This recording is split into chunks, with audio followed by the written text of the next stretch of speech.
This is With the First Pick, the CBS Sports NFL Draft Podcast. This is episode 97. Shout out to Simeon Rice. Remember him, Rick? I do. He was pretty good. The Fighting Illini. You got it. Third overall pick back in 1996. Had 122 career sacks. That, of course, is Rick Spielman. I'm Ryan Wilson.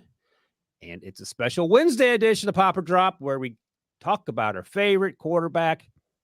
Jayden Daniels had another big week this time against Florida, and we'll get to that in a second. My goodness.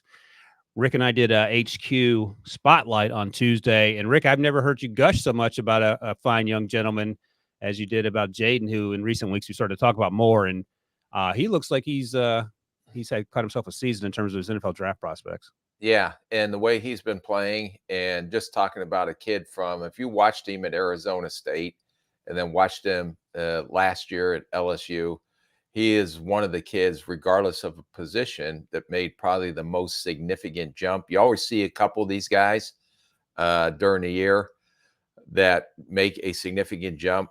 I'm not saying he's Joe Burrow, but I remember Joe Burrow. He was an afterthought going into that year. Next thing, he ended up being the number one overall pick. So I'm not saying Jayden Daniels is going to be the number one overall pick, but he's made a significant jump, and it's showing up on tape.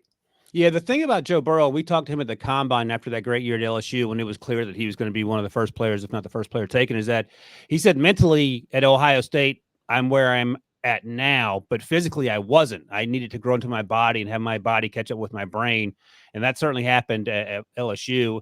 And you talked about this before. Experience in college is a real thing. It helps you developmentally, both mentally and physically, and I think we're seeing that with Jayden Daniels, who's always probably been the fastest kid in his class. Now he's playing like one of the best quarterbacks in this draft class. We'll also highlight 5 of the college players nominated by you guys in the 5-star reviews. And if you don't know what I'm talking about, I'll explain that in a second.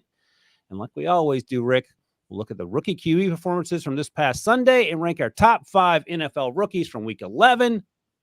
By the way, Rick, one of the reasons we pushed back our Tuesday show to Wednesday is I talked to your guy, Will Anderson Jr., for a few minutes on Tuesday. And we'll give you a little preview of that later in the show. That's called a tease, Mr. Rick. Okay, I got it. I listened to Debo's seminar. Yeah. 1999, you can listen to Debo's seminar too. Just send the check to Rick Spielman and he'll make sure you get the videotape. And then we'll wrap things up by looking at the updated draft order because things are getting interesting in the top 10 there, Rick. But before we get going, like we always do, if you're watching us on YouTube at NFL and CBS, you can see on the official With the First Pick draft countdown board. Where we at, Rick? Well, we're at 162 days until the 2024 NFL draft and 62 days until I can actually be honest with Ryan Wilson on this podcast. You know, it'd be funny if like your wife had one of these boards around the house and she's 62 days until I can tell Rick what I'm really thinking, but I'll be nice to Rick for 62 more days. That ain't going to happen. Don't even waste your money on putting up the fine draft board countdown that's used on the With the First Pick podcast. Just save my Amazon money and put it towards something else is what you're saying?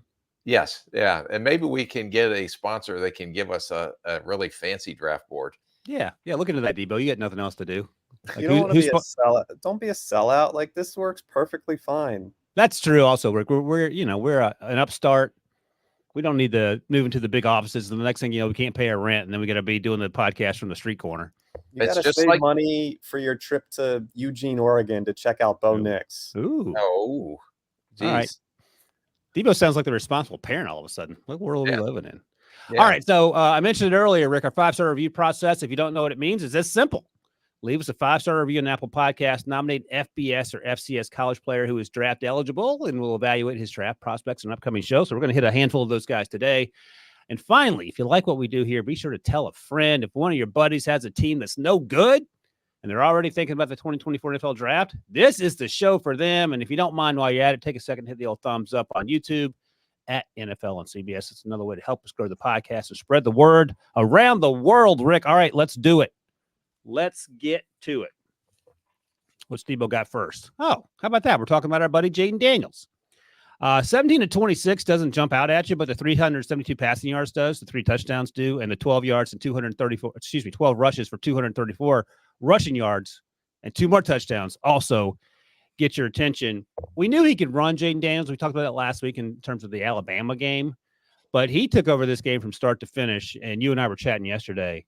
If you don't get a hand on him after the first 3 or 4 yards, you might as well just walk to the sidelines and save your energy because he's going to end up in the end zone. Yeah, no, it was a fun game to watch. He missed a couple throws, not always consistent on the back shoulder throws down the field, but he can throw the ball. I don't have any questions with his accuracy, much more accurate than he has been through most of his career. He can still put those darts down the field and give those receivers, especially Neighbors, who is climbing up my board as the number 2 receiver right now, although I don't have a board because I'm not contractually obligated to make a board or a mock draft. A mental board. In my mental mind. And, I poked a few holes in his red zone throws. I thought he could be a little bit more efficient there. But when he scrambles, and I said this a little bit yesterday, it's like when you were back in kindergarten and you had your kindergarten teacher, and he was a great high school athlete, but didn't play in college and thought he was an NFL prospect. And he's out there dodging the kindergartners when they're playing tag. This is what Jayden Daniels looked like running through the defense of the Florida Gators. I mean, his speed, his athleticism, his vision as a runner. And I said this, he's starting to look more and more a little bit like Lamar Jackson to me. The more you watch him throw, the more you watch him move, and the ability to make plays with his legs.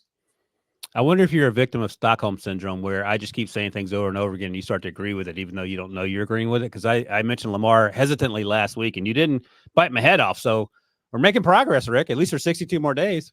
Yeah, well, that would be how much? 62 days. Yeah, I really respect that you somehow came up with that comparison because it's very good. Blind squirrel on that one. Debo has a graphic on if you're listening to us on YouTube. 300 passing yards and 200 rush yards in a game in FBS history. Jayden Daniels, of course, did it in the game we're talking about. 2021, Malik Cunningham did the same thing at Louisville. He's now with the Patriots. And Marcus Tuasi Sopo. That's it. There we go. 1999 for the Huskies. Actually saw him play a game against the University of Arizona Wildcats in Tucson 20-something years ago, and they carved that team up. That might have been the game for all I know, because that Arizona team was not very good. You mentioned missing a few of the throws, and I actually made note of one. He had, I think he had a tight end like on a switch. Yeah, right down the sideline on the right side. Yeah. And I watched it the first time. I thought he caught it, and I was like, wait a second. They're all walking back to the huddle, and he missed him probably by maybe a foot, maybe a little less than that. But those are the throws you want to hit. But other than that, there's a lot to like. I thought he threw with a little bit more anticipation in this game. That's one of the things I was talking about before. And, of course, we know what he can do with his legs. All right, Rick, we'll revisit the question. QB, what number for you after Drake and or Caleb? I am moving him up on my mental board. Right now, I would put him at QB3. Yep, our worlds are colliding, Rick, because of my latest mock draft, which came out Tuesday on CBSSports.com. I had Jayden Daniels going 16th overall to the Las Vegas Raiders. He was my QB3 in that mock draft. 16 too high? I think if he continues to play like he's playing and finishes out the season the way he is continues to ascend, that it may not be too high. And we see this every year. And it'll be interesting with this quarterback class that how many teams fall in love with one of these guys in particular and end up going maybe higher than we anticipate. But there's a long way to go yet with the pre-draft process and everything. But you can maybe make an argument for 5 or 6 potential quarterbacks going in the first round. All right, let's go through that quickly because I struggle to find the 5 or 6. So is Michael Penix Jr. first rounder for you? Because he is for me. I'm just saying he's a potential option in the first round. All right, and give me the 2 other potential options since we don't want to be married to these guys just yet. Yeah, JJ McCarthy, if he comes out, would be 5. And then the guy I don't think, but your guy, which I can't say I cringe to say, But if Bo Nix continues to go the way he's going, I thought you were going to say Spencer Rattler, in which case I was going to be really excited. Rattler is Yeah, he's kind of fell off the face of the earth. I haven't heard anything about him. Yeah, I got someone tweeted. Although I revisited that nightmare when I was watching some Georgia tape, and I actually happened to put on that South Carolina game when I was watching a Georgia defender. He didn't play terribly in that game except for the interception at the end. Oh, yeah, he's Clem. It's funny about Bo Nix. I know that some teams actually like him. Certainly what he's done post Auburn, and he had 2 good years at Oregon, and then some teams are hesitant about what to make of him. Yeah, and I'm assuming that Texas Ewers is not coming out, because if he does come out, maybe I think he's behind those guys, and we talked about that in the past just because of the durability concerns. But does he potentially sneak into the first round? I mean, that's where I was kind of like projecting maybe 6. I think 4 for sure. Okay. All right. Yeah. Quinn Ewers came back last week and played for Texas after missing a couple games with a shoulder. There's a report out there that he doesn't intend to come back to Texas for 2024. So that throws a wrinkle in that, and also the future of Arch Manning, who we'll be talking about probably in a couple of years on this show. I'm sure we'll be talking. So someone will nominate him next week. We'll be talking about him next week, Rick. So get that going. They have to be draft eligible. That's the new rule that Rick has demanded. I'm making a new rule that you can nominate high schoolers. That's my rule. If you can get us a JV tape, we will watch it. Rick will watch it. I'll watch him watch it. Quinn Ewers, we talked about last week, to Tebow's little nugget there. He may come back but play somewhere else. Like that might be a situation too, because Arch Manning is there. Then the backup that played in Quinn's place did a pretty good job the last few weeks as well. So we'll see what happens. And he could just come out. We'll find out together. But as Rick has noted, we're early on in the process here. All right. So you think QB 3-ish is a real possibility for Jayden, and I agree with that. He's fun, man. Any concern about the frame being slight or no? No, and I haven't seen him in person yet, but he's a 6'4" frame, so he's going to be able an estimated 6'4". Who knows when he measures what he'll be, but it looks like there's room to physically to mature and add some bulk, good strength to that frame that he has. All right, let me ask you one more thing about Jayden before we move on. And since we're both in agreement 100% on the Lamar Jackson comp, and I think you said he'll be better than Lamar Jackson in year 1, but don't clip that, Debo. Do you remember the sort of what your thoughts were about Lamar coming out of Louisville, and in terms of did it match up with what we eventually saw? Because he's, I think, exceeded probably a lot of people's expectations. I think the game has changed, where questions that you would have asked 4 or 5 years ago when Lamar came out, scrambling quarterback, can he throw from the pocket? Is he a traditional quarterback?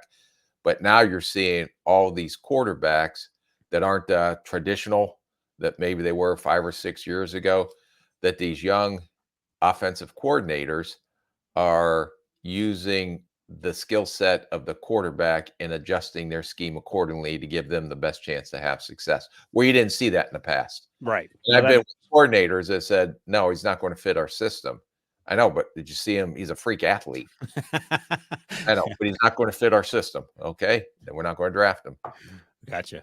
Let's get the guy that runs a 6-second 40, but can do a 7-step drop perfectly. I get it. Nope, that's right. All right. So I haven't thought much about Jackson Dart. That's the next player we're going to talk about, since he was at USC and lost his job somehow to Keaton Slovis at the time. And Keaton Slovis has since bounced around, went to Pitt. I think he's at BYU now. And Jackson Dart landed up at Ole Miss with Lane Kiffin. And we watched the game that they played against Georgia, and he got hurt in that game in the second half. Up until that point, I was pleasantly surprised with Jackson Dart. Another good athlete. He's not Jayden Daniels athletic, but they build the running game around him. What are your thoughts? You seem like you have something to say about Jackson. Yeah, no, maybe it's unfair because right after I watched Jayden Daniels, I put on the Georgia game. You did the wrong order on that one, yeah. Yeah, that was unfair. So he is a good enough athlete. I thought that he is too nonchalant when he even takes a snap from the shotgun. He kind of hops back into his drop back. Yeah. it's not like quick twitched. It's not like with a sense of urgency. So that I just thought he was too casual at times. I think he needs to speed up his whole process. I thought his accuracy was off on some of the downfield throws. That is 100% true. Like he saw the throw, he just didn't make it. Yeah, well, then the ball, it's like he's throwing a helium balloon because it just hung up in the air forever. And I said, maybe unfair to watch him after watching Daniels, but these are two different cats on the move. Yeah. If I were him, I would stay in school. Yeah, and look, that's a tough ask going up against Georgia anyway, and he's a tough kid. And the hit that he got hurt on, it didn't look like anything in the moment. We see, people get their legs caved in on and all that. It just looked like a hit, but he was pretty rattled and came out of that game. The deep throw thing I noticed as well. I like the anticipation of some of those throws, but the accuracy wasn't there. And you mentioned the nonchalance of sort of his pocket presence. I always forget until I go back and start watching the Ole Miss guys. If the wide receivers aren't getting the ball, they don't run hard on the routes by design.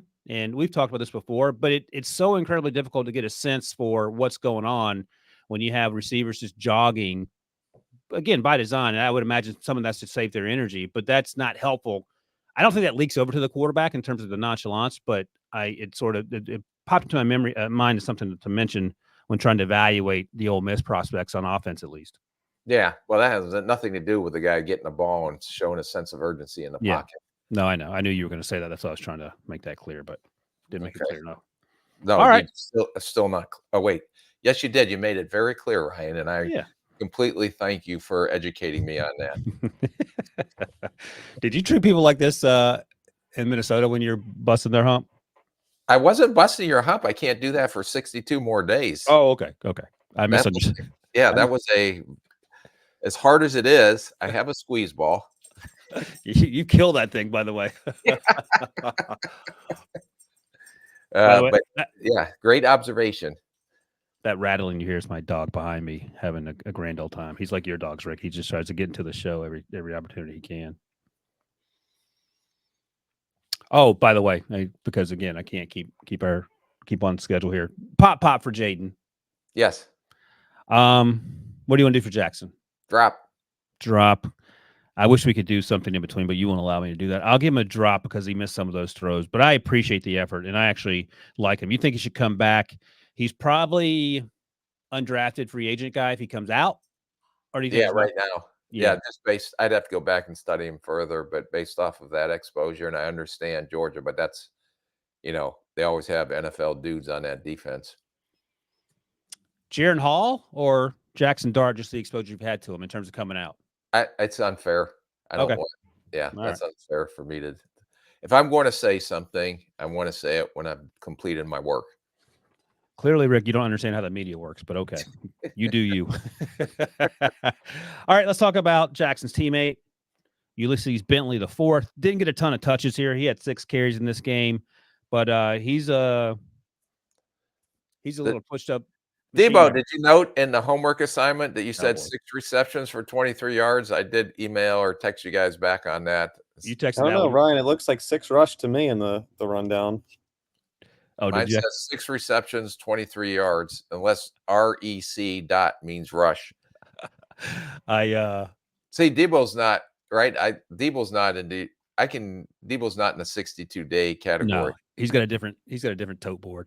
Yes. The funny thing is, if you're listening or watching, is that Rick was not happy when he sent this. He was traveling, doing a bunch of stuff, and Debo didn't. If Debo doesn't specify directions point by point, and I mean point by point, to the point where Debo has to say, at the end of this sentence will be a period. This is the period, and then he goes on to the next sentence. Rick is going to have some issues. So Debo, quit living the high life in LA and get your mind right. Unless you get me a Hallmark acting role somewhere, and then you can do what you want. Then you can do what you want, Debo. Rick, I went to a little Broadway last night. Do you think I fit? No, you could not. Well, you could have been one of like the 3 suitors. I went to see Mamma Mia. Look at this guy. This guy is having I want to come back and my next life is Debo. My goodness. Yeah, you ever seen that? One of the 3 potential dads in Mamma Mia? Yes, I did. Yeah. I could have been maybe one of those guys. There you go. think, I could have been. I saw Phantom of the Opera in 7 different theaters, including London. Look at Uh, this. I maybe saw about 12 or 14 Broadway shows through my illustrious acting career. You realize when you're acting, you're supposed to be on the stage, not in this crowd. Oh, I thought it counted if I was in the crowd. You were in the crowd mouthing the words that you'd studied for. That's right. I thought Hamilton. he would show up to get discovered. Yes, a 5-star. I'm thinking like when I'm walking in, maybe someone will look at me and say, "Look at that dude. I think we should put him on stage." Yeah, get that guy up there. All right. Hamilton was excellent. I loved Hamilton. Saw Hamilton. Oh yeah, you saw the original cast Hamilton, right? Yes. Look at this guy, Devo. Yeah, that's number one. I saw Hamilton last year. That's got to be tops on the list. So I saw it on Disney Plus. Does that count? You guys are lapping me here. Yep. What was that show, Debo? Since we're theater talking, Hanson, something Hanson.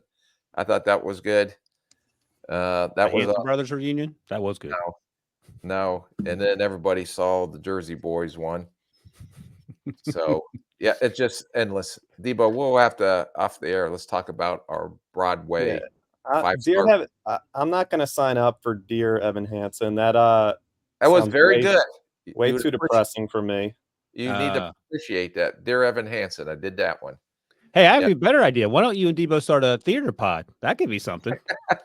You guys could do your pro days from whatever version of Hamilton they're on. Yeah, we can travel around to different theaters around the country and give a 5-star review.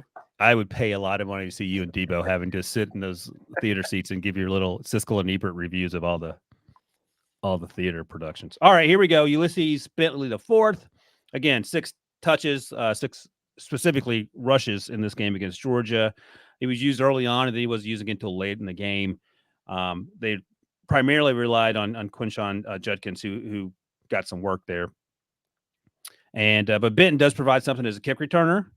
He did most of that damage at SMU before he transferred. And of course, he plays running. He plays running back. He's a little undersized. Shows the ability to catch the ball coming out of the backfield, but he hasn't been targeted a ton doing that. Has a little juice, but we didn't see a lot of them in just this game that we watched. Rick, what were your sort of initial takeaways, knowing basically what you said about Jackson, that you can't put too much into an evaluation just seeing one game where he had limited touches? Yeah, no, and thank you for helping me educate as I learn how to evaluate these guys, because I said undersized running back without a lot of juice, quicker than fast, has to have a crease. He does have some twitch to bounce it outside, but he lacks the speed to finish and get the corner.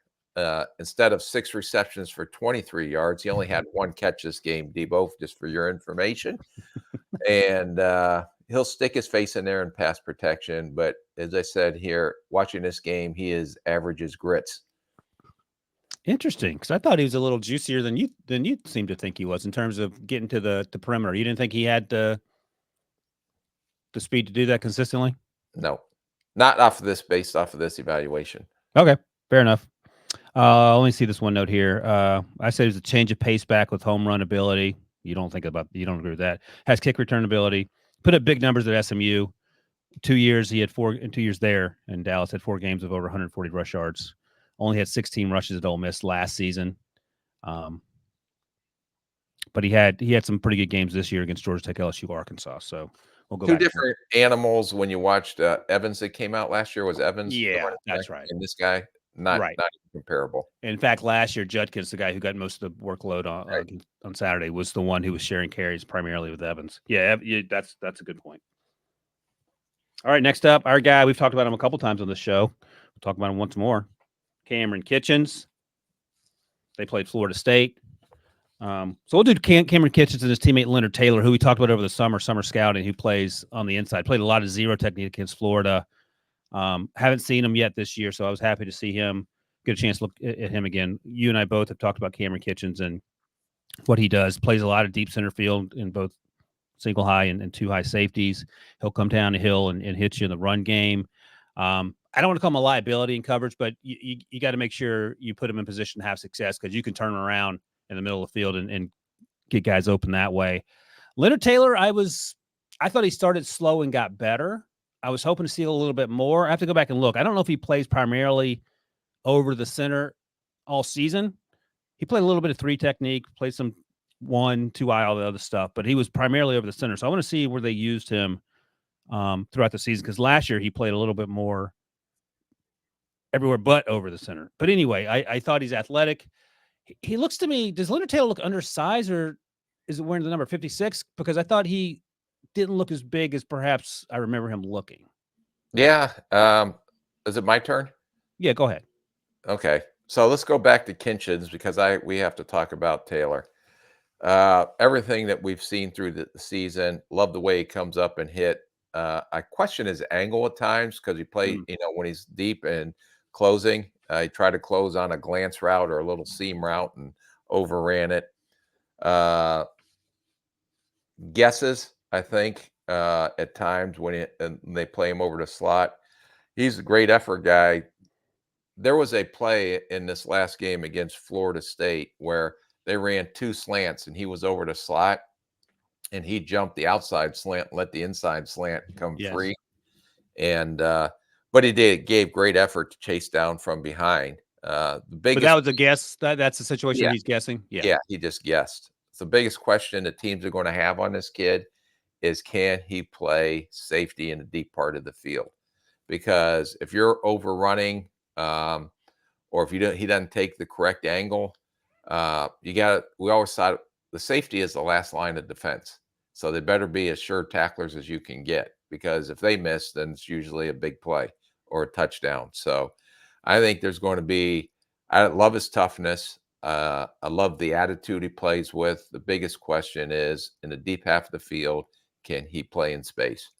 You know who he reminds me of, just in terms of that question? He's not the exact same player, although this player I'm going to mention is a hard-nosed player that likes to hit people. Talanoa Hufanga for San Francisco came out of USC, and the question was, can he play in the deep part of the field? Because he was a downhill, hair on fire type player as well. He's had success playing in the deep part of the field. Do you see that sort of? I guess the question I'm asking, is that coaching? Is that maturing? No, it's instincts. Oh, okay. So it's not a situation where we talk about the coach can teach you not to be grabby if you're a cornerback. I think this kid is faster and a better athlete. Okay. I just don't know from an instinctual standpoint. Okay. If they're in the same category. All right. So let's talk about his teammate Leonard Taylor, who, as I mentioned, plays on the interior of the defensive line.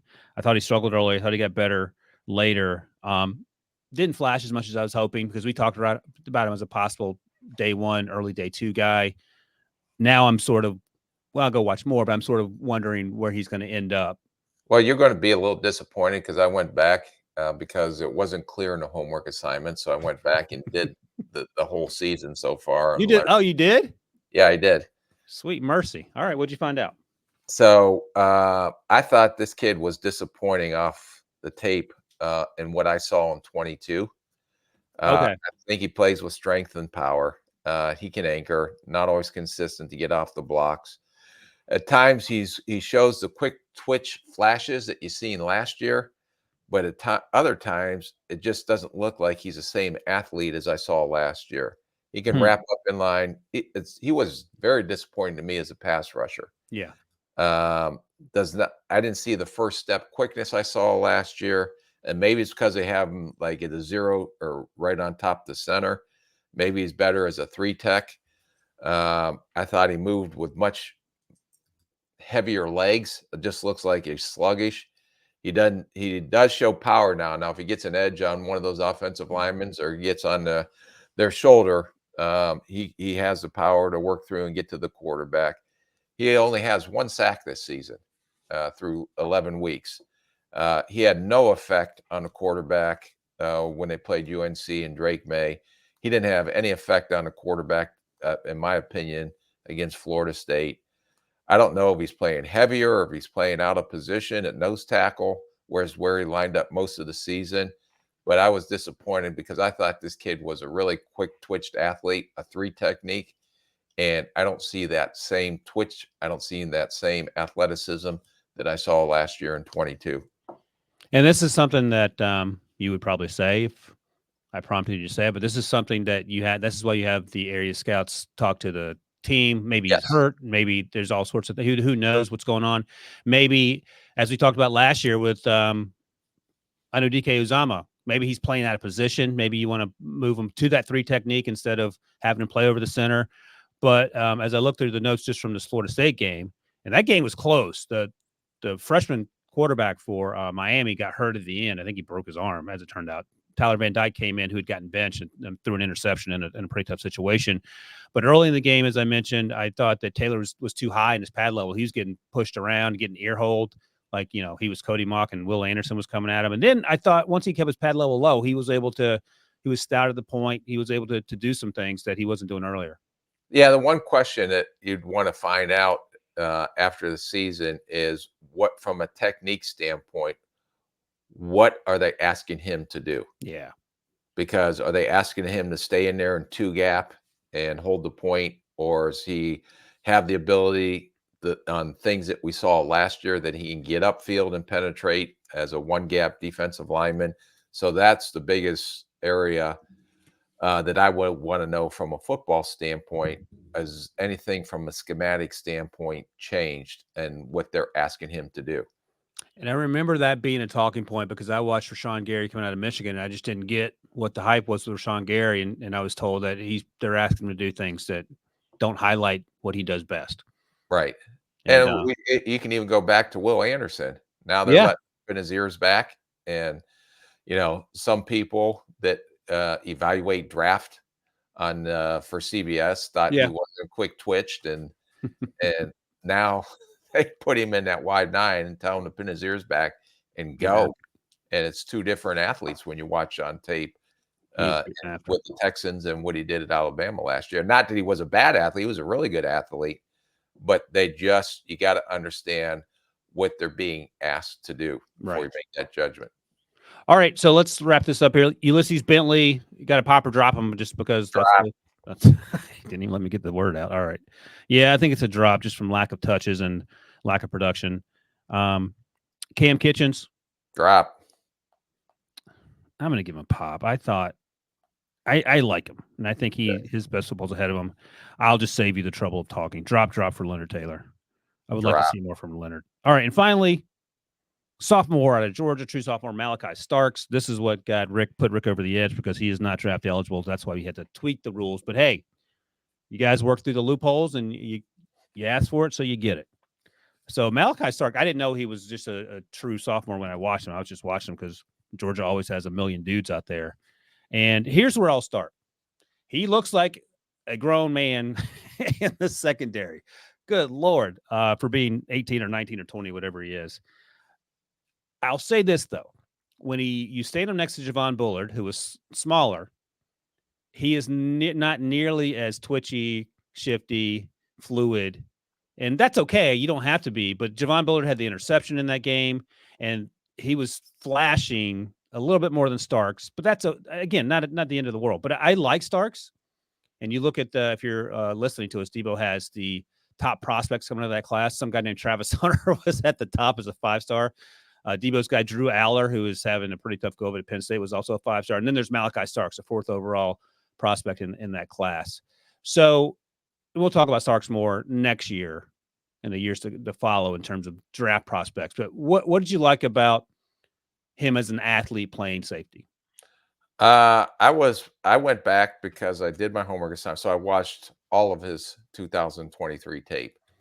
I thought you told me not to brag. I thought you said that's one of the things we're not supposed to do. I'm not bragging. I'm telling you, so you don't think I just watched one game. So this is my assessment of the whole game, of the whole season. I thought this guy was a very good football player, good angles, more than willing in support. He works off blocks in space, solid rep tackler. I've seen him rarely miss tackles. He played a lot over the slot, like kind of that star position a little bit, but see more as just a true safety at the next level. Better reacting to routes underneath, better in zone than man, but he is physical with receivers. He's going to have to learn how to keep his hands off receivers, especially downfield. There would be a ton of penalties. Gave up a couple of TDs in the red zone. I said see the Florida game.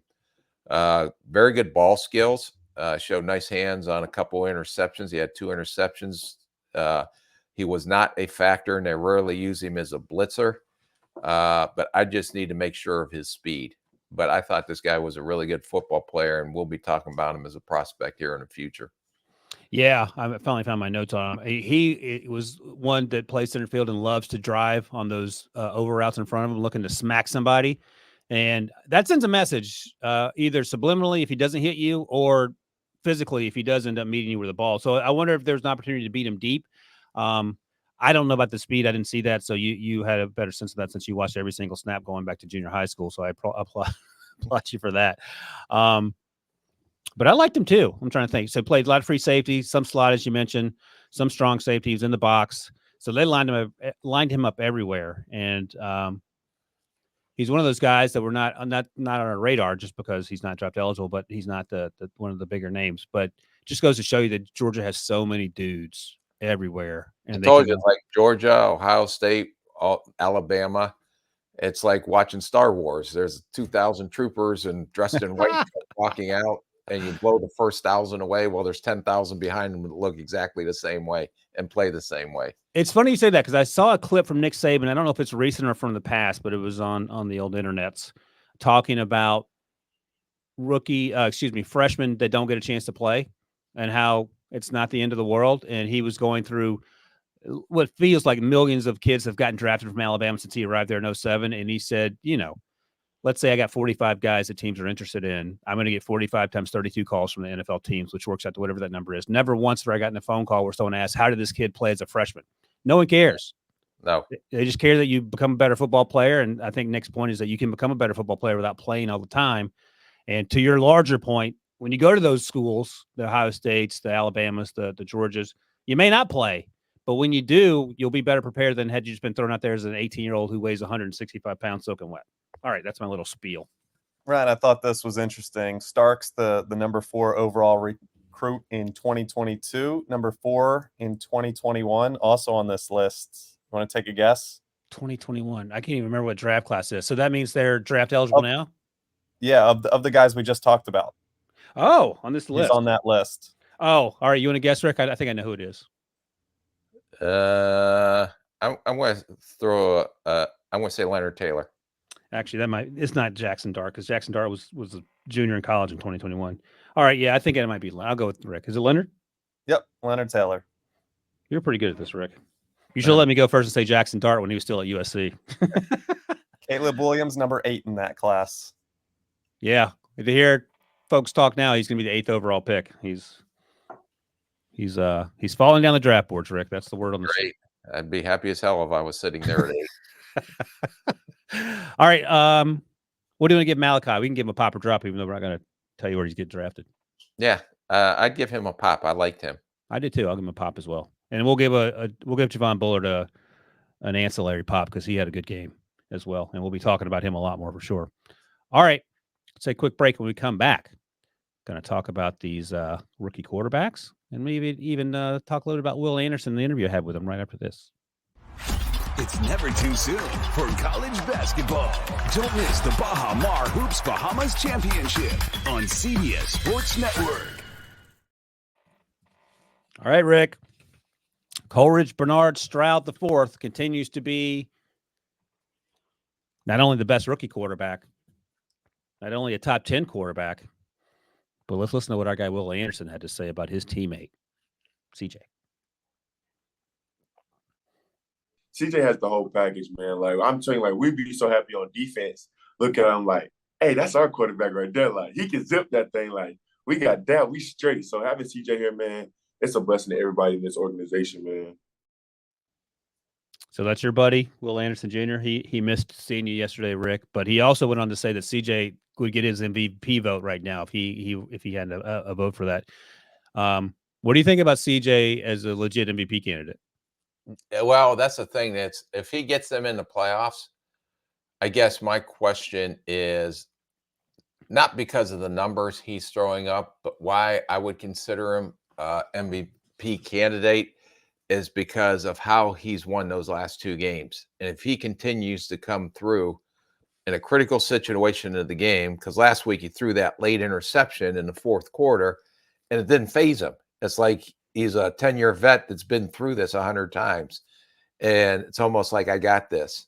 And it's been very unique that a rookie quarterback with the pressures of the game and his ability on that last drive to pull out 2 games at the end, that's why, to me, he should be considered an MVP quarterback.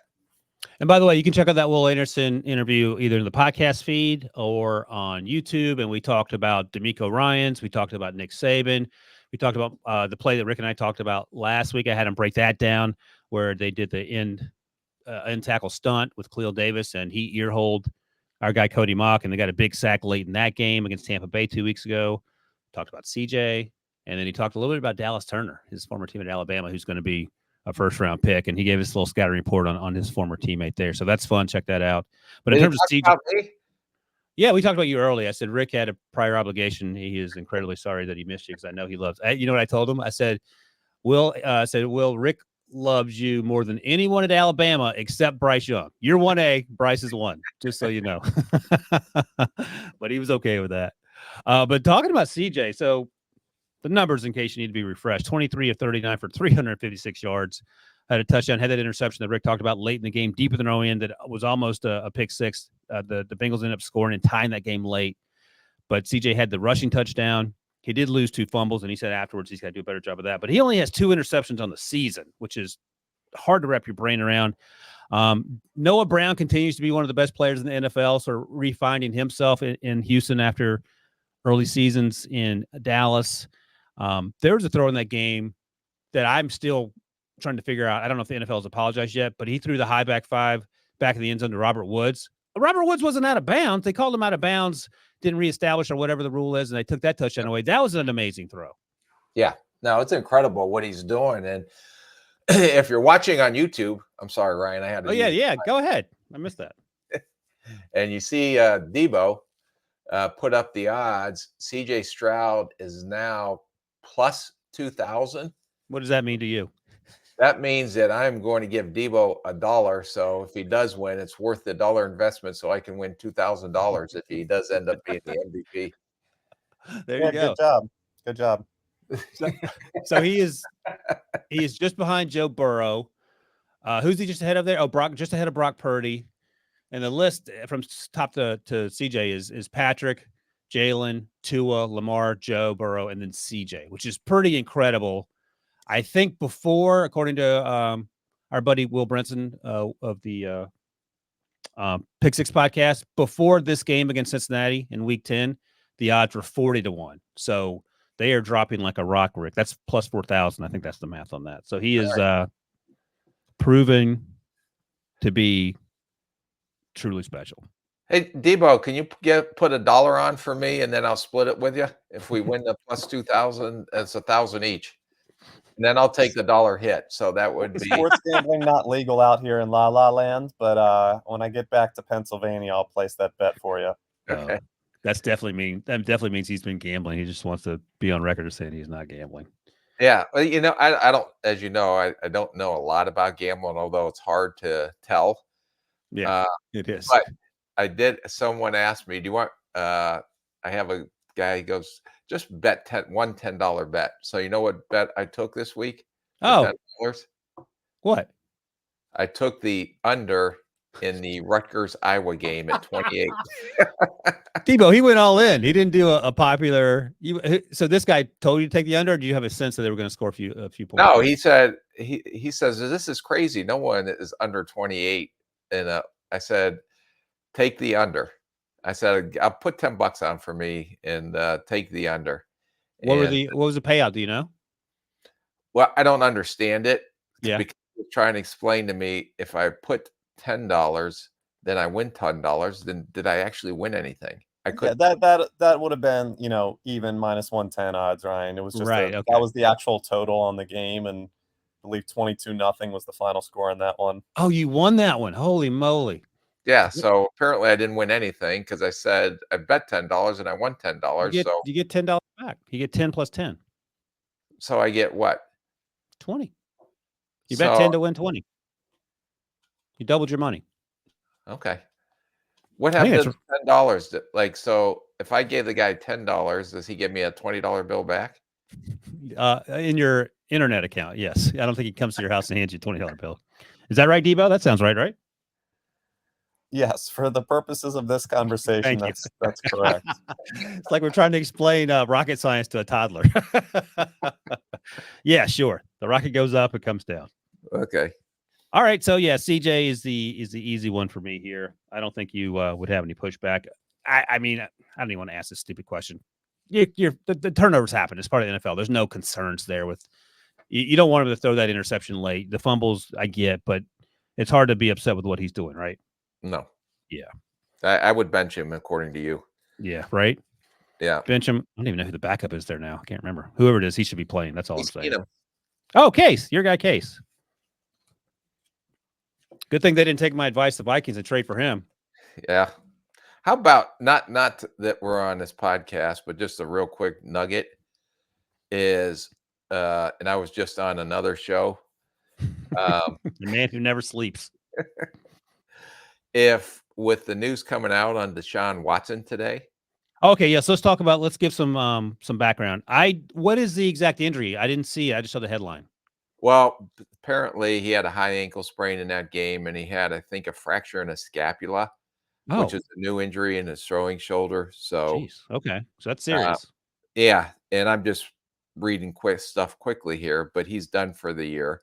Now, with that defense that they play with, they already lost Nick Chubb.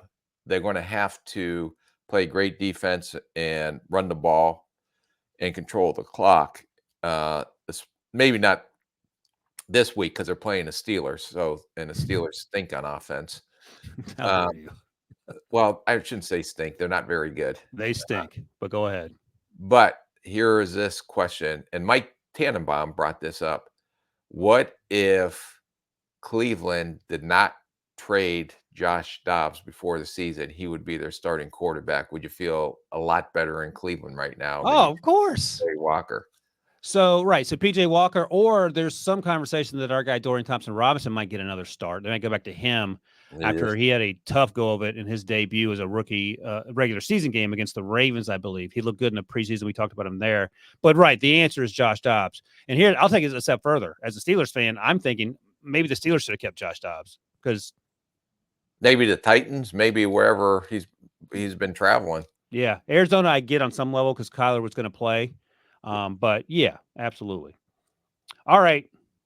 I asked our buddy Will Anderson Jr. about Bryce, and he basically said the same thing you've said all along, that there's no one tougher mentally. He'll get through this. You have to be patient because things are going terribly for him and that organization. But, as I like to do, go back and watch all the throws of these rookies. And I'll just say this, and I'm going to be a broken record about this, and you can say that I'm a homer. I don't care. If you want to say Bryce is terrible and the Panthers made a huge mistake, I would encourage you to go back, pick any game, and at the top of Bryce's drop, hit pause, and then show me who is open. Just do that. Because as I said before, all they're running is they run all stick about 95% of the time, where just the receivers go to the sticks and turn around. They're always covered. They don't have anyone to stretch the field. Michael Strawn, who was with Frank Reich in Indy, and he's a small school guy. He can run, though. The only explosive play they had was when he ran a little seam or corner, or whatever it was, and Bryce hit him. Perfect throw. Right. And that's it. They have no one else that can get open consistently down the field. Adam Thielen is the guy that you throw the ball to 10 yards and closer to the line of scrimmage, and he's good at that, but he ain't stretching defenses. So I thought Bryce played better. He didn't play great. No, a couple of those throws were frustrating to watch that he missed, like the one play action, because they don't, we've talked about this. That's true. That first over he missed. You're right. Yeah, but they play actioned him to the left. Yeah. Play actioned him to the right. He's a right-handed quarterback. He's got it. You're right, though. He's got to make that throw. That's a terrible miss. Yep. Fair enough. That's right. But again, I think he's doing the best with what he has. He's the best athlete on that team, which is not what you want, but he wins consistently with his legs, and you don't want him taking hits, but here we are. I think things are going to work themselves out. Maybe not this season, almost certainly not this season. We saw Ken Dorsey get fired yesterday for the Buffalo Bills, which is quite a development when you look at how that offense has actually been pretty good. The defense has been the problem. But I think that Bryce – I think he's just got to suck it up and deal with this, and hopefully they can figure things out in the offseason. But as I used to say, this too shall pass. The only question is who's going to be around once it passes, right? Right. Well, Bryce will be around. So, all right, I did my little angry rant about Bryce Young and standing up for him. Do you have anything to add in terms of the actual game? Because I thought he did some things that were encouraging, but again, frustrating. Yeah, it's frustrating to watch this offense. I did think he missed some throws, but then when you're getting whacked so many times, it's hard to stay patient in the pocket. He's doing a better job. I mean, he tries to get the ball out of his hands quick now, trying to anticipate where the receivers are going to be. But me and you are Bryce Young defenders. Other people will rip us for defending him, but be patient. This will all pass in due time. All right. Yeah. I mean, it's frustrating. I'm sure he's not happy about it. But Will Anderson did say, he says the bad thing happens. All that means is that Bryce is going to work harder. So at least take solace in the fact, Panthers fans, that Bryce is not going to give up. And I don't know if that makes you feel any better now, but it is what it is. Okay, let's go to another young quarterback who somehow actually gets hit more often than Bryce Young in his short stint on the field in terms of being a starter. He made his second start, third appearance, third start. Okay, third start. So Will Levis, of course, and played against Tampa Bay, and that team could not muster any offense, and it wasn't all Will Levis's fault because, as has been the case the two previous times he's on the field, he's dropping back, he's getting hit in the face consistently. His arm strength is fun to watch because he can throw any pass from any arm angle from anywhere that his feet are set. I think we're starting to see some of the things that we had questions about last year in terms of forcing the ball into situations where he either seems frustrated and is trying to make something happen, or he's not seeing what he should be seeing. But he's a rookie. It wasn't terrible. I think it's something you can build on. And again, just like the Carolina Panthers, this offense has a ton of questions and people can't get open down the field. It's enough flashes on some good throws that keep you intrigued.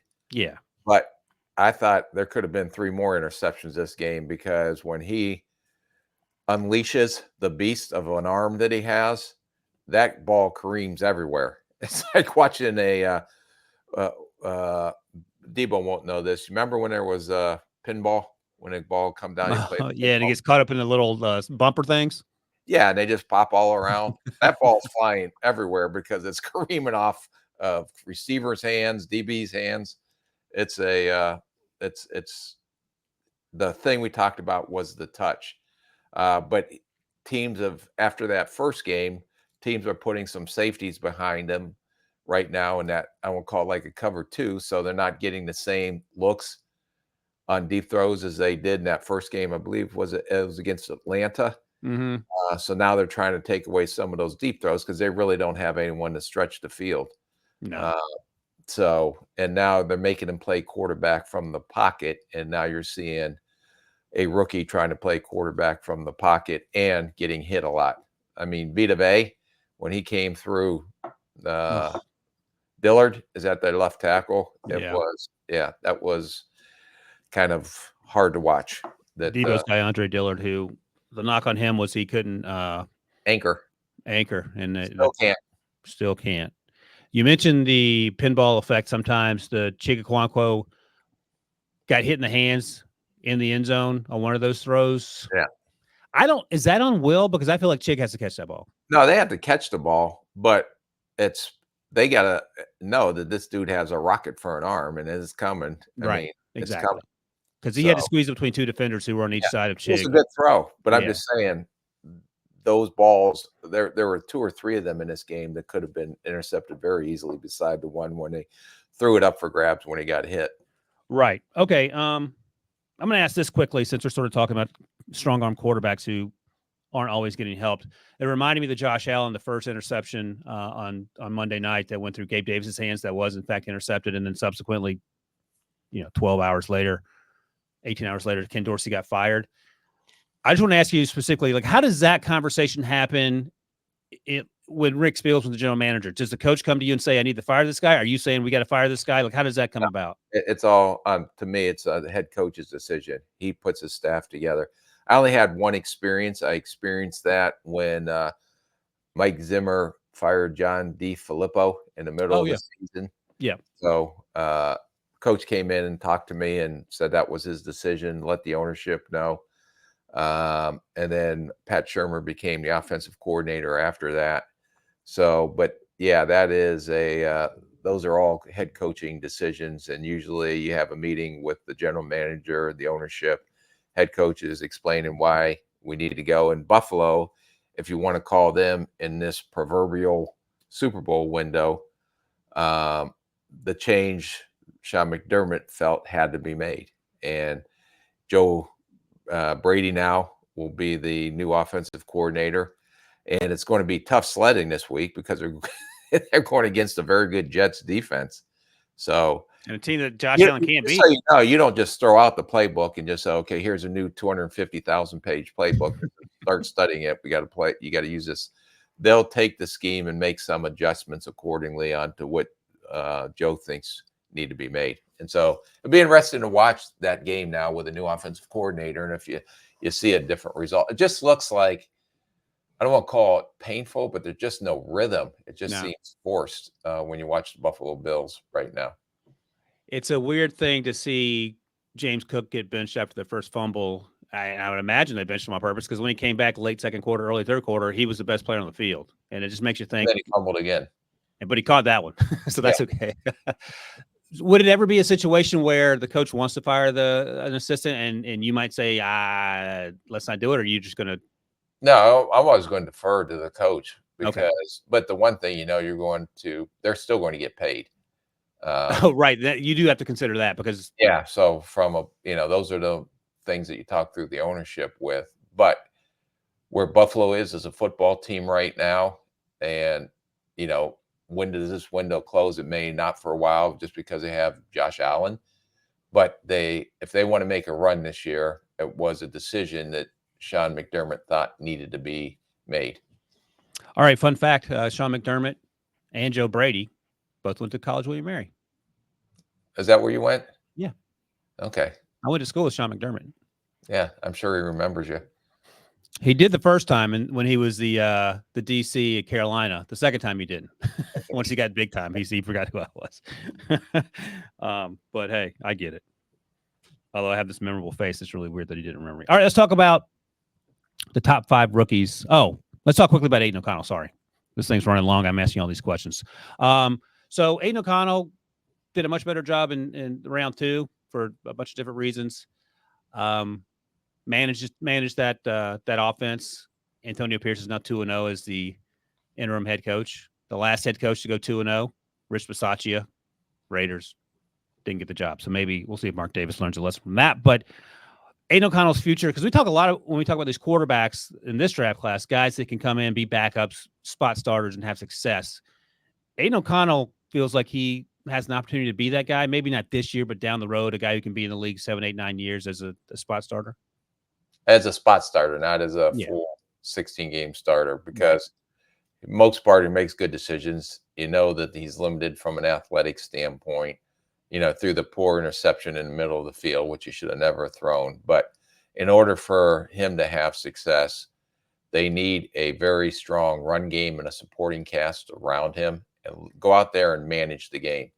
But all of a sudden, since Antonio Pierce took over, you're seeing a resurgence for whatever reason of Josh Jacobs and being able to run the ball, playing better defense. That will give a young quarterback at least a chance to have a chance. Great touchdown catch by Michael Mayer. Good throw. Yep. But great catch by Mayer.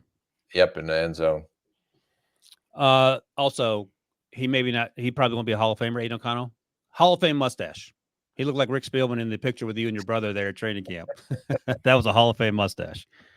All right. Let's talk about our top 5 rookies from week 10, and we'll get through this. We'll try to get this in 5 minutes so we can get to the updated draft order too, because Debo's got things to see in LA, Rick. All right, we'll go from the top. We just talked CJ. CJ's number 1, and I don't think that's up for debate. Number 2, though, our guy getting more and more work. David Montgomery is back. He had a nice run down the sideline. Jahmyr Gibbs. 14 rushes, 77 yards, 2 touchdowns, 3 receptions for 35 yards. He's so incredibly dynamic in the pass game as well. I think that you should have bet the over of that game. You can't bet on the lines because your brother's there, but hypothetically, that was a fun game to watch. I love Dan Campbell's decision, and our buddy Pete Prisco was angry about this, to go for it on 4th down to control the clock. Oh, we argued about that in the green room. It was, I tell you, he's not coaching scared. Right. All right. So And Pete's like, he was so anti going forward on that 4th and 2. And here's what'll happen with Pete, which is what I realized that, okay, so you kick the field goal and then you give a minute and change to Justin Herbert, who was lights out in that game. They drive down and they win the game. And then Pete's excuse is, well, the defense should have stopped him. Well, Dan Campbell took it out didn't even make that up for debate. So I love that part of him. But Jahmyr Gibbs, talk about his continued development, his incredible twitch, his hard running ability, all that he brings to this offense. Well, I want to pull up something here Okay. for you. I texted my brother when I was arguing with Pete after that game. I said, they had a great win. I said, Chris said this. He says, Dan coaches with no fear. And I told Pete that. Then I got Pete on with Chris in the green room on the speakerphone. Oh, God. How'd that go? Oh, why do you always make me look bad in front of your brother? I said, quit saying stupid stuff. yeah, but Dan does. He coaches with no fear, and That's what you want. Yeah, and I think it was a gutsy call, but it was the right decision because it worked. But the way their defense was playing, if they got that 4th and 2, I know Patterson as their kicker. We had him in Minnesota. I've had every kicker in the NFL kicking right now in Minnesota. So I know all these guys personally. He is a very accurate kicker, but he doesn't have great leg strength. So to get it closer, ensured the victory. And plus, if you make that, and I'm sure they discussed that, game's over because we can just run the clock down. Yes, sir. If you miss it, you're going to be putting a lot of pressure on a defense and giving the ball back to Justin Herbert. So that was throw in all the chips, coach with no fear. We can get this done. And when you have the way that offense was playing and the way Johnson was calling the game, yeah, you trust your coaches, you trust your players to come up. And Goff was having a great game, and Laporta's been good all year. So throwing it to a rookie tight end, it was a great call. So and it worked. But us, what is it called? Pundits, whatever. What are we when we sit here behind a microphone? Pundits, pontificators. Yes, would be saying the exact opposite if they ended up losing that game. That's the thing. Fourth and down. the great irony is that he did it against Brandon Staley, who takes a ton of criticism when he goes for it on 4th down and doesn't get it. I think they were 4 or 5 on 4th downs that game. I think they 3 of 3 for the Chargers, and I think 4 of 5 for Detroit. Yes. So 8 or 9 out of. I think they had a higher percentage converting 4th down than they did 3rd down that game. That's exactly right. Quickly on Ben Johnson, the offensive coordinator, is going to get a ton of looks as a head coach this hiring cycle. I've forgotten this, but Joe Person for The Athletic mentioned this recently. He withdrew his name from consideration from the Panthers job last cycle. And if you're a Panthers fan, you probably don't want to think about that, seeing how the Detroit offense is working, but just something to keep in mind. Yeah, and the only thing I'll add to that is D'Amico Ryans pulled himself out before he took the Houston job the year before because he didn't think he was ready. And I think Ben Johnson's doing the same thing. I don't know if he was ready or felt that he was ready to be a head coach, but I think after the success they have this year, that he'll feel that he's ready if someone wants to give him an opportunity. Yeah. Oh, by the way, quickly, Jared Goff was talking to Tracy Wolfson, the sideline reporter for the #1 CBS crew after the game. And he said on national television when she asked him about that 4th down call, he goes, I don't know if I can say this on television, but Dan Campbell, he's ballsy. He's got some balls. Yeah. So I thought that was funny. All right, Jahmyr Gibbs. Looked like Jahmyr Gibbs at Alabama to me. Do you have anything to add in terms of? No. The only thing it was nice to see as a changeup is that usually earlier in the season, they would have brought David Montgomery in those goal-to-go runs. And both of his touchdowns came in, when they were inside the 5 or inside the 10-yard line, and they gave it to Gibbs instead of Montgomery, which maybe Fantasyland people were disappointed in that decision. Fantasyland. But they know now that they have a pretty good 1-2 combination with those two backs. Yeah, David Montgomery looked faster than I remember, too, on that little burst down the sideline. So that's How about good. The Jamison block, Williams block down the field on that long run. Oh, that was him? Maybe struggling as a receiver, but boy, it's like he kicked it into gear and he's like jogging, and then he took 2 guys out, and one was Derwin James as far as just getting enough to get in front of him to have Montgomery get it into the end zone on that run. All right, good for old Jameson there. All right, number 3 on my list, a guy we haven't talked about since the draft process. We mentioned him in passing probably in the preseason, but Jayden Reed finally starting to put it together for the Green Bay Packers out of Michigan State, 5 catches, 84 yards. He's going to be the Randall Cobb. I'm hesitating because I'm thinking, do you think he has a chance to be better than Randall Cobb? Well, he's faster. Yeah, he got behind. Randall Cobb was pretty good though in his heyday in Green Bay. He was good. He for sure got behind the coverage on an over on a touchdown. A great throw by Jordan Love. Jordan Love has had very few moments where we could say great throw by Jordan Love, but he got that against the Steelers a few times. They still, of course, lost that game, but used him in the screen game a lot, and then he was able to win down the field.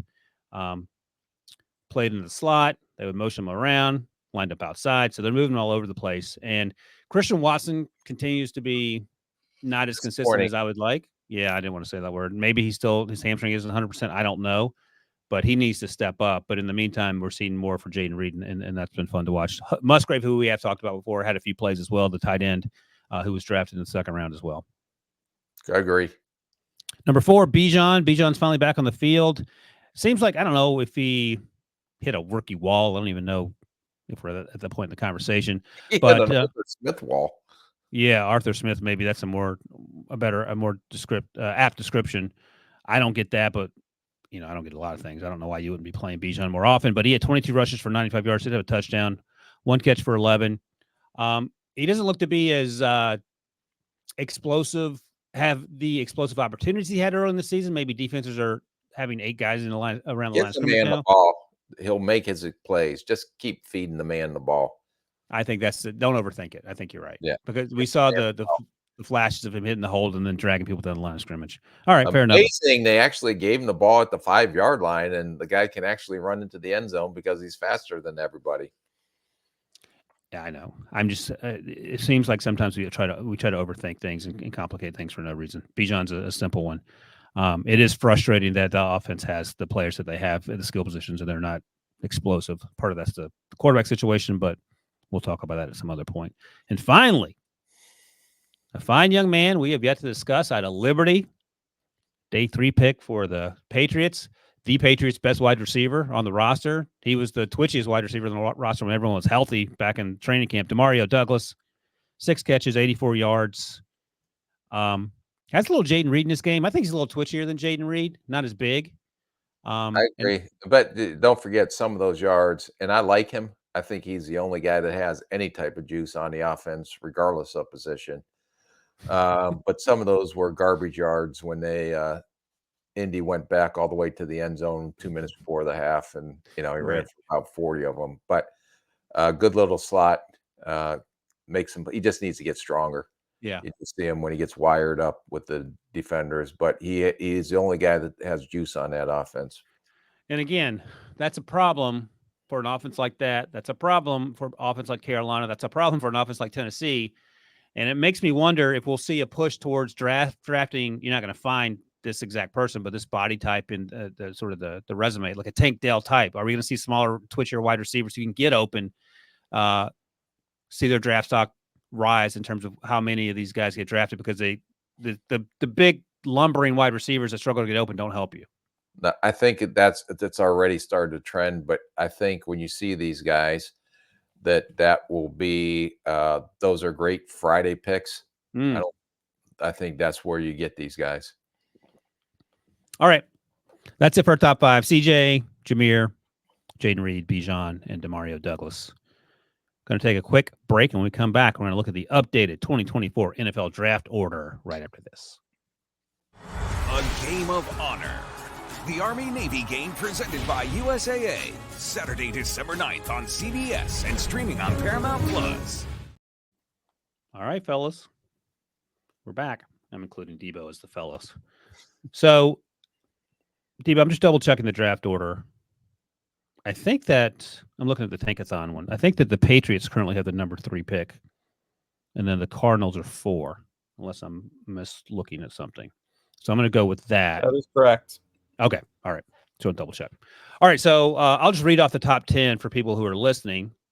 And if you're watching, oh, yeah, you already had it up on Tankathon as I'm talking to you about it. Chicago has the first pick. That's Carolina's pick. We won't dwell on that if you're a Panthers fan. Number 2, the Giants are squarely in the race for a quarterback. Wild times indeed. At 3rd are the New England Patriots in the same boat as the Giants. Number 4, Arizona. Number 5, Chicago with their original first-round pick. 6, Green Bay. 7, L.A. Rams. 8, Tennessee. 9, Atlanta. 10, Washington. So, Rick, let's talk about picks 1 and 5 because currently those are held by the Chicago Bears. And my most recent mock draft came out on Tuesday. At number 1, I'm taking Caleb Williams. Justin Fields hasn't been back on the field yet, so we don't know where he is. He wasn't the quarterback of the current regime, GM and head coach. And unlike Kyler Murray, who we saw get on the field finally in week 10, and he looked like Kyler Murray, we don't know about Justin. So I'm going to go at number 1. I'm taking Caleb Williams. And then at number 5, they get Montez Sweat in the trade. They signed him to a long-term deal. I'm getting Dallas Turner, Will Anderson's guy, and getting 2 bookend edge rushers to get after it. So what are you thinking if you're Chicago with 1 and 5? And is there any situation, I'll ask you again, where you're answering the phone if you're at 1? No, it all depends on Justin Fields. Supposedly he may be playing this weekend. So, but if not, you can't pass on Caleb Williams, in my opinion. As the points you made, not Justin Fields was not their pick, the head coach or the GM. So Caleb Williams, and then I don't think there would be another receiver because I can't imagine Marvin Harrison Jr. If Marvin Harrison Jr. fell to 5, that's a no-brainer, but I don't see that happening. So, but you do have to get pass rush, and that's one thing where they struggled. Yannick Ngakoue is only a 1-year deal, so to get Montez Sweat locked up and to get another pass rusher off the edge, to have 2 really good pass rushers would definitely help this football team, especially on the defensive side of the ball. Are you taking Dallas Turner at 5 if you're Chicago, or are you taking Joe Alt and or Olaf Hashinu if they're available? I think the pass rushers are harder to find. I would take the pass rusher. And they have Braxton Jones, who they seem to like, who they drafted a few years ago. They drafted Darnell Wright, who they seem to like, is having a pretty good season. I think I gave him a C, and when I wrote up a story in CBS Sports for his first half grade, Darnell, and boy, Bears fans were not happy about that. So I'm going to retroactively give him an A+, just to keep them happy. Let me ask you this, because in the mock draft that was published, I mentioned the clip of you when we had you go through the list of quarterbacks who you would take ahead of Caleb, and you had to go all the way back to Andrew Luck. And I bet you that got a lot of great responses. Yeah, people are struggling with that one. The things that people love to be outraged about is something else. But I get it. People need to be angry about stuff. They can focus their energy at you, because in 62 days I'm going to get that energy from you. So it all comes full circle. But tell me what you think of this theory. So let's say that Chicago has the first pick, and let's say they take Drake May, or they're considering Drake May. Is this crazy talk, or is there any consideration to the idea that, hey, 2017, we took Mitchell Trubisky out of UNC. We passed on Patrick Mahomes. There were some questions about Patrick Mahomes' ability to throw on time, and could he play in an NFL offense?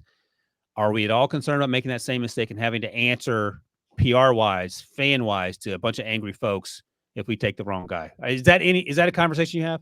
No, you don't care what, and no disrespect. You're doing what's best, and you're relying on your people and everybody that helps you make that decision, not what the fans think. So, and don't forget, the Patrick Mahomes wasn't, the Patrick Mahomes we see now. There were some inconsistencies in his play coming out of Texas Tech. Right. But the issue with Trubisky is he had 1 year, is a 1-year wonder, because if your guy, Leonard Riley, or Riley Leonard, whatever, Leonard, yeah, the kid from Duke comes out, he to me would be a Mitch Trubisky right now. Yeah, and he's not going to be a top 5 pick. No. Okay, so let me tell you, let me run a couple other things by you. So I thought teams that think Drake May has a chance to be the first quarterback taken because there's some concerns about Caleb Williams' dad being. I've got LeVar Ball is what I've gotten before in terms of how interested he is in his son's career, and you can make of that what you will. I've had teams that tell me that they're not concerned at all about Caleb's dad. And I've had teams say that Drake May's 2022 tape is just as important as 2023 tape because he's in a new offense. He's working with new playmakers, yada, yada, yada. So it runs the gamut in terms of where people are on this quarterback race. I think you're where I'm at. I love Caleb and I wouldn't overthink it. But how much consideration goes into all the stuff around the player that could affect his draft stock? That's everything you're doing in the pre-draft process. And those are the decisions that you have to make. You know what they are on the field. So, but it's everything else that's coming with him. You know, one of the greatest, or I'd say greatest, the question asked these kids, we always ask, well, who's coming with you? So, you know, well, my mom and dad are going to live with me and wherever I live in the city, or I'm bringing my girlfriend, or, you know, I'm bringing my dudes with me from high school. So you just have to go through that and then just understand what you're comfortable with and what you're not comfortable with. And maybe you do have a conversation with Caleb, and maybe you do reach out and talk with his dad. So you'll do everything you can to make sure you have the answers you need to have to make the right decision. Or if you're Tommy DeVito, you're going to live in your parents' house, saving some rent money. It's pretty smart. Debo informs me that as we sit here, Chicago has a 38% chance to have the number 1 overall pick and a 93% chance to have the top 3 pick. The Giants, in terms of getting the number 1 overall pick, are at 23%. The Patriots at 18%, along with Arizona. And then the Rams are at 1.4%. So Giants are at 2. You're taking a quarterback, whoever the leftover quarterback is. Patriots at 3 are worst case scenario because they can't get a quarterback.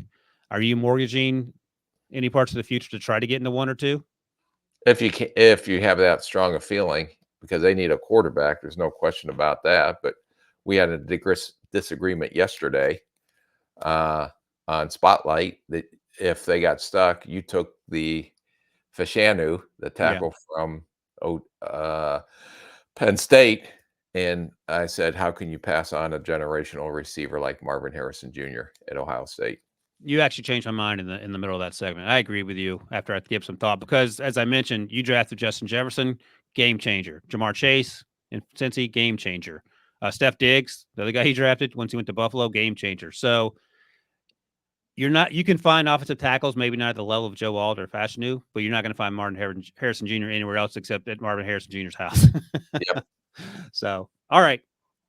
Debo, anything else you want to hit on this draft order? It's perfect. We will have that mock draft tomorrow.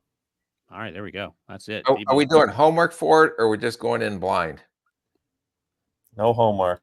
I'll This actually is tell you what. more like a pop quiz. Yeah, there we go. Pop quiz hot shot. You know what movie that is from, Rick? No. Is it All the Right Moves? I think it's Top Gun, but I could be wrong. All right, I'll figure that out. I'll let you know. I'll let you know tomorrow when we do our next show. All right, that's a wrap on episode. Is it in Hamilton on Broadway? Yes, it was Hamilton. That was George Washington, I think, said that. All right, thanks as always to my guy Rick. Thanks to Debo for producing, and thanks to all you guys who watch, listen, and comment. We'll be back tomorrow on Thursday for, as Debo mentioned, a mock draft episode. And Rick, no homework because we're going to do it live on the show with a mock draft generator. So show up ready to go, but don't do any homework. Do not do any homework, Rick. I'll start studying it tonight. There it is. All right. Thank you, guys. We'll see you guys tomorrow. Have a good one.